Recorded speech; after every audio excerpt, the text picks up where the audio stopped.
Population है उससे ज्यादा इंडिया इंजीनियर्स प्रोड्यूस कर देता है। उसके बाद भी रिसर्च एंड इनोवेशन में स्विट्जरलैंड नंबर 1 पे है। इंडिपेंडेंस के बाद से रिपब्लिक ऑफ इंडिया ने 0 नोबेल लॉरियट्स प्रोड्यूस किए इन साइंस। यूएसए ने 100+ कर दिए। ASER की रिपोर्ट के हिसाब से 83% एजुकेटेड इंडियंस एम्प्लॉयबल ही नहीं है। और ये जो सुंदर पिचाई सत्या नदेला की हम बात करते हैं, इन्होंने भी आगे चल के अपनी एजुकेशन बाहर से ही करी है। और ये सारी चीजें जो मैं बोल रहा हूँ ना, इसका रूट कॉज फाइंड आउट करने के लिए हमें थोड़ा सा पीछे जाना पड़ेगा। जब ब्रिटिशर्स हम पे रूल कर रहे थे तो ईस्ट इंडिया कंपनी के सामने 2 मेजर चैलेंजेस थे। एक कम्युनिकेशन विद इंडियन, दूसरा वर्कर्स और क्लर्क्स की बहुत जरूरत थी उन्हें। फिर थॉमस वेलिंगटन मैकॉय ने हमें इंग्लिश एजुकेशन एक्ट ऑफ 1835 दिया, जिससे उनके दोनों पर्पस पूरे हुए। पहला, उनको बंदे चाहिए थे जो चुपचाप डेस्क पे बैठे, अपना काम करें, क्वेश्चंस ना करें और ज्यादा क्रिएटिव ना हो। Second, communication in English. English सबसे ज्यादा बोले जाने वाली लैंग्वेज नहीं है, उसके बाद भी इंग्लिश एक लैंग्वेज की बजाय एक क्लास बन गया इंडिया में।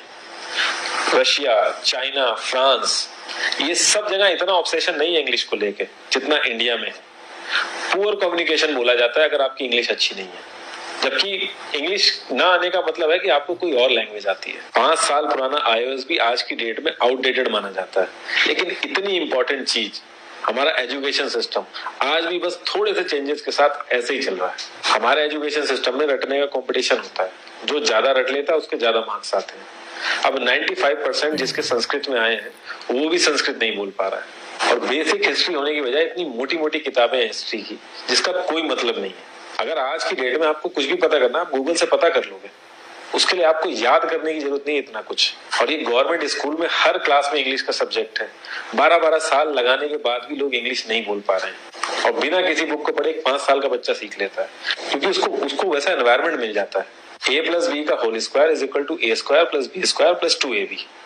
इसका रियल लाइफ में क्या यूज है किसी को नहीं पता, न प्रिंसिपल, न टीचर, न बच्चे, बस पढ़ाई चले जा रहे हैं। हो सकता है इसका कुछ मतलब हो, लेकिन आप ट्राई करके देख लेना, किसी को नहीं पता। हाँ, 2ab की जगह अगर आपने 3ab बोल दिया तो 4 लोग हंसने वाले मिल जाएंगे आपके ऊपर। किंडरगार्टन में जो बच्चों को सिखाने के लिए टेक्निक यूज होती है वो लाख गुना अच्छी है कॉलेज की वो रटने वाली टेक्निक से। और जिन बच्चों के बहुत ज्यादा नंबर आते हैं ना, जो वो छुपा छुपा के एग्जाम में लिखते हैं, आप देखोगे जब वो रियल लाइफ में जाते हैं ना तो ज्यादातर क्रम्बल करते हैं। हर किसी को सेम सिलेबस और सेम चीज सिखाई जाती है बिना उसकी कैपेबिलिटी देखे।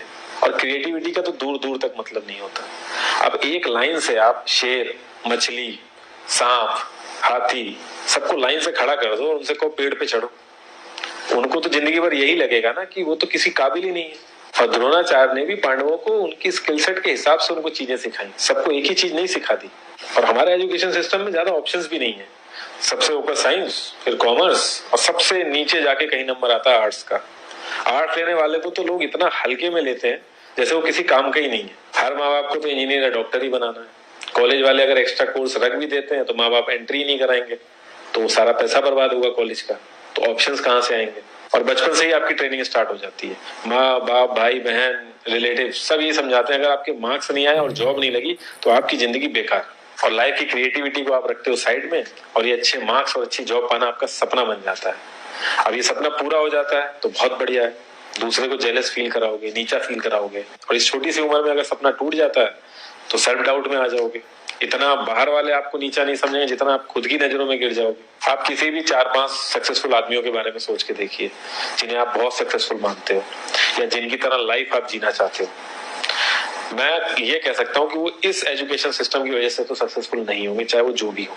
धीरू भाई अंबानी, विराट कोहली, आमिर खान, नरेंद्र मोदी, ये सब हमारे इस करंट एजुकेशन सिस्टम के ट्रैप में नहीं फंसे। इन्होंने खुद सीखा, खुद एजुकेट हुए और खुद आगे बढ़े। किसी कंपनी के सीईओ को अगर ये कहा जाए कि आप अपनी कंपनी के सारे डिपार्टमेंट में इंटरव्यू दीजिए तो कोई गारंटी नहीं है कि वो सारे डिपार्टमेंट के इंटरव्यू निकाल लेगा।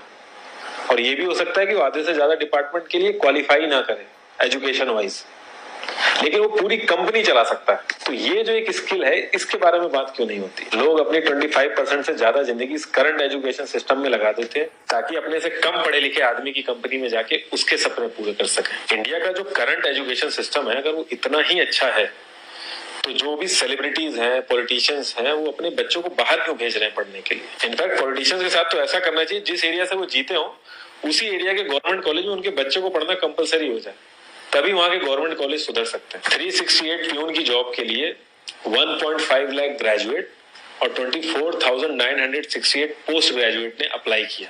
मैं आईएएस पीसीएस की तो बात नहीं करता हूँ, वो तो एक पैशन की बात होती है, लेकिन कुछ लोग 5-5, 6-6 साल से तैयारी कर रहे हैं कि कोई भी गवर्नमेंट जॉब मिल जाए उन्हें।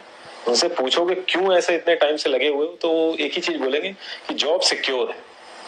मतलब आप काम नहीं भी करोगे तो आपको निकाला नहीं जाएगा। ये सारी कामचोरी वाली बातें माइंड में इसीलिए आती हैं क्योंकि हमारा जो करंट एजुकेशन सिस्टम है वो इतना कॉन्फिडेंस ही नहीं देता है कि हम अपनी स्किल के दम पे कहीं जाके काम करें और हमें निकलने का डर ना हो। मैं आने वाले 10 साल की तो बात ही नहीं कर रहा हूँ, अगर मैं आने वाले 5 साल की भी बात करूं तो टेक्नोलॉजीज में इतना ज्यादा चेंजेस आ जाएगा कि जो आज हम पढ़ रहे हैं, जिस स्किल पे हम फोकस कर रहे हैं, पता नहीं वो रेलेवेंट भी होगी कि नहीं उस समय। Cloud computing, SEO, digital marketing, ये सब जॉब्स पहले एग्जिस्ट ही नहीं।